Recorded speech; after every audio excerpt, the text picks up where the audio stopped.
कल हमने 10वें अध्याय तक पाठ किए थे। आज हम 11वें अध्याय के बाद में पाठ शुरू करेंगे।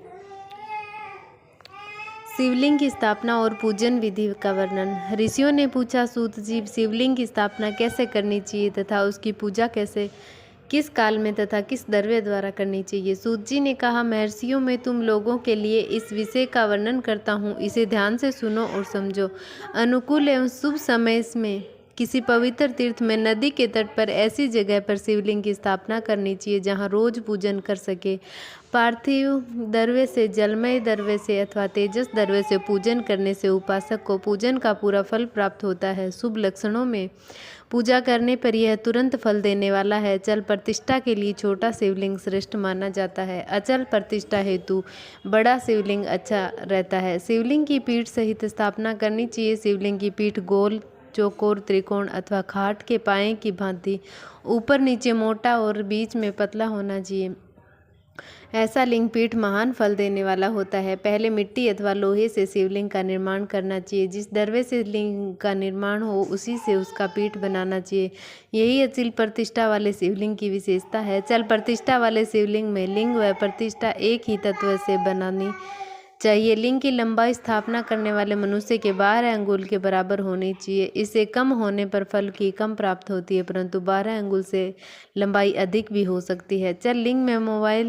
लिंग में लंबाई स्थापना करने वाले के 1 अंगुल के बराबर होनी चाहिए, उससे कम नहीं। यजमान को चाहिए कि पहले वह शिल्प शास्त्र के अनुसार देवालय बनवाए तथा उसमें सभी देवगणों की मूर्ति स्थापित करें। देवालय का गर्भगृह सुंदर, सुदृढ़ और स्वच्छ होना चाहिए। उसमें पूर्व और पश्चिम में 2 मुख्य द्वार हो। जहाँ शिवलिंग की स्थापना करनी हो उस स्थान के गर्त में नीलम, लाल, वैदूर्य, श्याम, मरकत, मोती, मूंगा, गोमेद और हीरा, इन 9 रत्नों को वैदिक मंत्रों के साथ छोड़ें। 5 वैदिक मंत्रों द्वारा 5 स्थानों से पूजन करके अग्नि में आहुति दें और परिवार सहित मेरी पूजा करके आचार्य को धन से तथा भाई बंधुओं को मनचाही वस्तु से संतुष्ट करें। याचकों का सुवर्ण ग्रह एवं भू संपत्ति तथा गाय आदि प्रदान करें।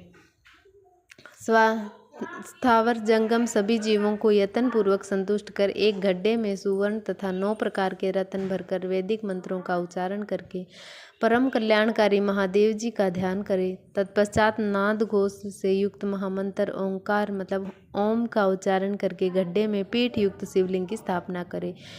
वहाँ परम सुंदर मूर्ति की भी स्थापना करनी चाहिए तथा भूमि संस्कार की विधि जिस प्रकार शिवलिंग के लिए की गई है उसी प्रकार मूर्ति की प्रतिष्ठा भी करनी चाहिए।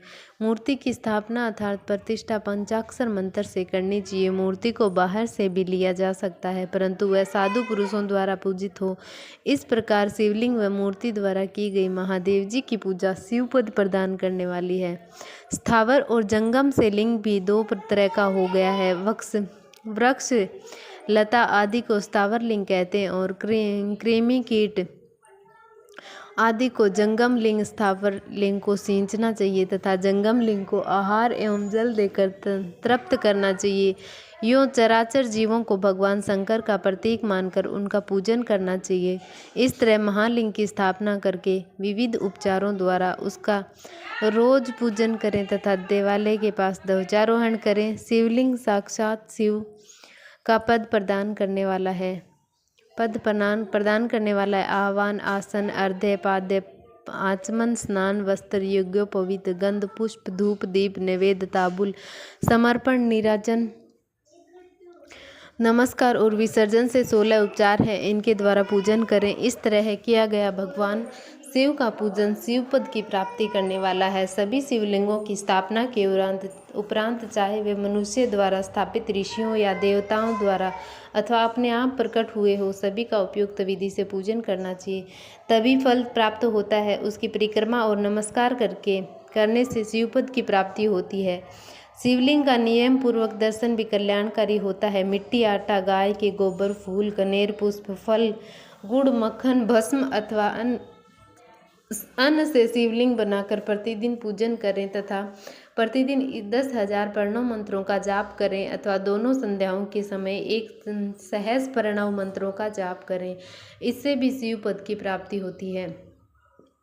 जब काल में प्रणव मंत्र का उच्चारण मन की शुद्धि करता है। नाद और बिंदु से युक्त ओंकार को कुछ विद्वान समान प्रणव कहते हैं। प्रतिदिन 10,000 पंचाक्षर मंत्र का जाप अथवा दोनों संध्याओं में एक सहस्त्र मंत्र का जाप शिव पद की प्राप्ति करने वाला है। सभी ब्राह्मणों के लिए प्रणव से युक्त पंचाक्षर मंत्र अति फलदायक है। कलश से किया स्नान, मंत्र की दीक्षा, मात्र काओं का न्यास, सत्य से पवित्र अंतःकरण, ब्रह्मा तथा ज्ञानी गुरु सभी को उत्तम माना गया है। पंचाक्षर मंत्र का 5 करोड़ जाप करने से मनुष्य भगवान शिव के समान हो जाता है। 1, 2, 3 अथवा 4 करोड़ जाप करने से मनुष्य क्रमशः ब्रह्मा, विष्णु, रुद्र तथा महेश्वर का पद प्राप्त कर लेता है। यदि 1000 दिनों तक प्रतिदिन एक सहस्र जाप पंचाक्षर मंत्रों का किया जाए और प्रतिदिन ब्राह्मण को भोजन कराया जाए तो इससे अभिष्ट कार्य की भी सिद्धि होती है। ब्राह्मण को प्रतिदिन प्रातःकाल 1008 बार गायत्री मंत्र का जाप करना चाहिए, क्योंकि गायत्री मंत्र शिव पद की प्राप्ति कराता है। वेद मंत्रों और वैदिक सूक्तियों का भी नियम से जाप करें। अन्य मंत्रों में जितने अक्षर है उनके उतने लाख जाप करें। इस प्रकार यथाशक्ति जाप करने वाला मनुष्य मोक्ष प्राप्त करता है। अपनी पसंद से कोई एक मंत्र अपनाकर प्रतिदिन उसका जाप करें अथवा ओम का नित्य 1 सहस्र जाप करें। ऐसा करने से संपूर्ण मनोरथ की सिद्धि होती है। जो मनुष्य भगवान शिव के लिए फुलवाड़ी का बगीचा लगाता है तथा शिव मंदिर में झाड़ने बुहारने का सेवा कार्य करता है, ऐसे शिव भक्त को पुण्य कर्म की प्राप्ति होती है। अतः समय में भगवान शिव उसे मोक्ष प्रदान करते हैं। काशी में निवास करने से भी योग और मोक्ष की प्राप्ति होती है। इसलिए आमरण भगवान शिव के क्षेत्र में निवास करना चाहिए। उस क्षेत्र में स्थित बावड़ी, तालाब, कुआं और पोखर को शिवलिंग समझकर वहां स्नान, दान और जाप करके मनुष्य भगवान शिव को प्राप्त कर लेता है। जो शिव के क्षेत्र में अपने किसी मर्त संबंधी का दाह दशा है, मासिक श्राद्ध अथवा वार्षिक श्राद्ध करता है अथवा अपने पितरों को पिंड देता है, वह तत्काल सभी पापों से मुक्त हो जाता है और अतः अंत में शिव पद प्राप्त करता है। लोक में अपने वर्ण के अनुसार आचरण करने व सदाचार का पालन करने से शिव पद की प्राप्ति होती है। निष्काम भाव से किया गया कार्य अभिष्ट फल देने वाला एवं शिव पद प्रदान करने वाला होता है।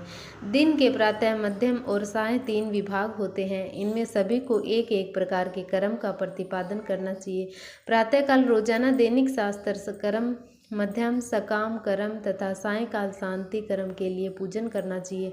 इसी प्रकार रात्रि में 4 पहर होते हैं। उनमें से बीच के 2 पहर निशिथ काल कहलाते हैं। इसी काल में पूजा करनी चाहिए, क्योंकि यह पूजा अभिष्ट फल देने वाली है। कलयुग में कर्म द्वारा ही फल की सिद्धि होगी। इस प्रकार विधि पूर्वक और समयानुसार भगवान शिव का पूजन करने वाले मनुष्य को अपने कर्मों का पूरा फल मिलता है।